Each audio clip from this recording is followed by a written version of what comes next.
In order for us to navigate the next 9 miles of bad road gracefully, one of the things we are going to have to do is learn how to work with stipulated definitions.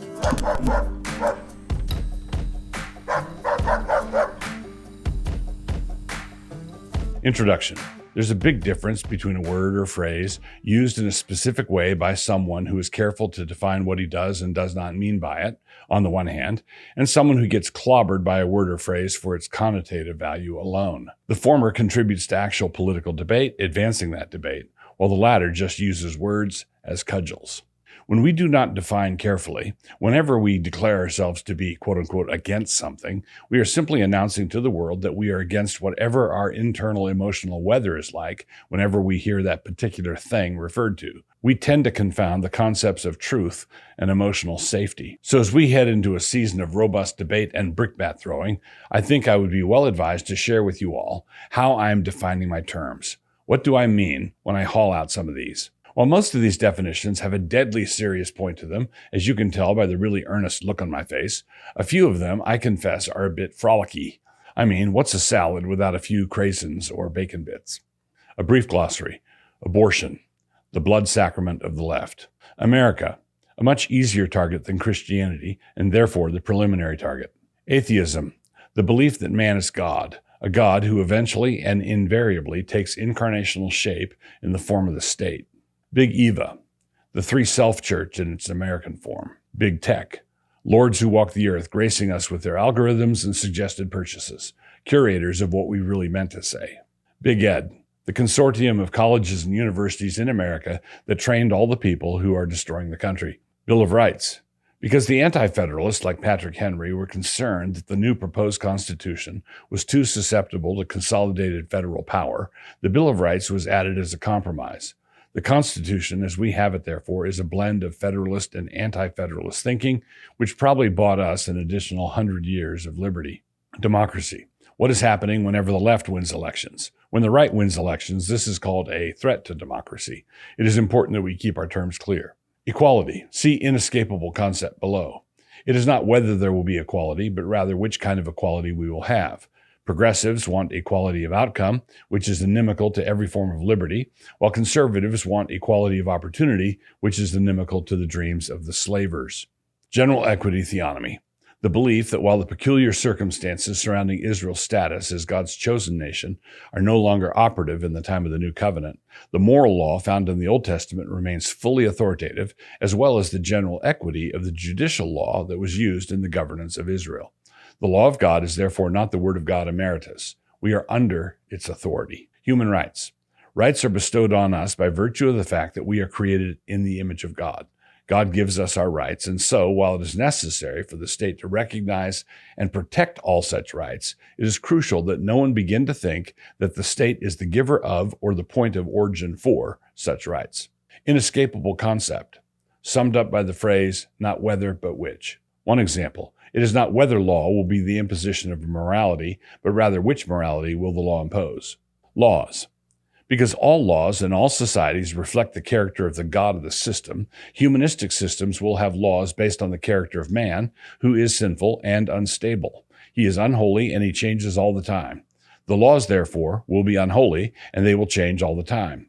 Laws that are based on the character of God, to the contrary, will be laws that are holy and unchanging. Liberty. Freedom from slavery. All slavery is grounded on the fact of slavery to sin. So when the gospel spreads among a people, setting them free from their sins, this helps to fit them for other forms of liberty, civic, economic, and so forth. Limited government. The Christian approach to human government. Because men are sinners and because men must be ruled by men, it is therefore necessary for all government to be defined, limited, and bounded. No human government, whether family, church, or state, may be considered as absolute. Marriage. An ordinance created by God in the Garden of Eden, involving a covenant surrounding the sexual one-flesh union between a man and a woman. The divine paradigm for marriage is one man, one woman, one time. Same-sex marriage is therefore to be placed in the same category as four-sided triangles. Mere Christendom, the fellowship of nations that have each respectively developed their own distinct versions of Christian nationalism. Pornography, a naked bribe designed to keep millions of dogs contented in their kennels. Racist, anyone who's winning an argument with a liberal. Safe spaces, what women's bathrooms and shower rooms used to be. Secularism, the belief that human society can be organized without any legal recognition of the reality of the transcendent and living God, an absurdity that has now been revealed as such.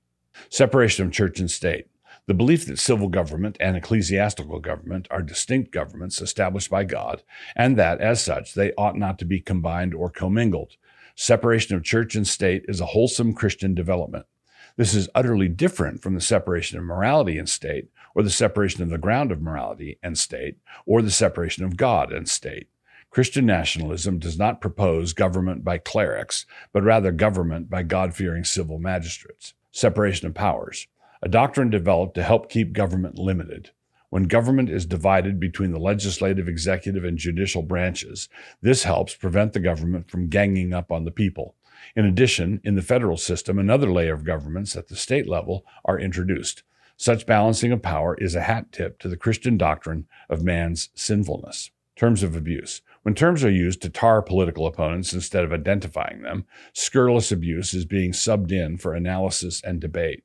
Terms that are rarely used in line with their true definitions are therefore terms of abuse. In this context, such terms would include, but not be limited to, racist, white supremacist, fascist, theofascist, Christofascist, extremist, religious extremist, ultra-conservative, domestic terrorists, enemies of democracy, and so on. To be clear, there are people alive for whom these terms would be fair and accurate enough, but the terms are overwhelmingly not applied to them. Their use is reserved for mild-mannered suburban moms who speak up at school board meetings about porn in the school library. Theocracy, yet another inescapable concept. It is not whether there will be a God of the system, but rather which God will be the God of the system. Christians are obligated to want the God of the system to be the true one. The only alternative is that of living under the authority of an idol. Transgender, the application of blackface to gender issues. Conclusion, I suppose. Many of the definitions above have been around for decades, and some of them for centuries. It was possible, while debating them, for an able debater to bring his opponent to an impasse where he did not quite know what to say. When this happened, it was possible to say that so-and-so had won the debate. But what has happened in the last 2 years is this. God has decided to unroll a real-time, three-dimensional, lived-out reductio ad absurdum. These issues are no longer staring at us from the debate stage, but rather they are yelling at us every day from our preferred news feed. So, as I never tire of saying, it is Christ or chaos. How are you liking your chaos so far? So let's talk about Christian nationalism, shall we? Evangelical elites and the progressive media complex want you to think that Christian nationalism is hopelessly racist, bigoted, and an idol for right-wing Christians. Is Christian nationalism the golden calf of the religious right? Or is it perhaps the sword that Moses commanded the Levites to strap on their sides before going in to deal with the worship of the golden calf? To these and related questions, Stephen Wolfe provides tightly reasoned answers in his new book, The Case for Christian Nationalism. Think of it this way.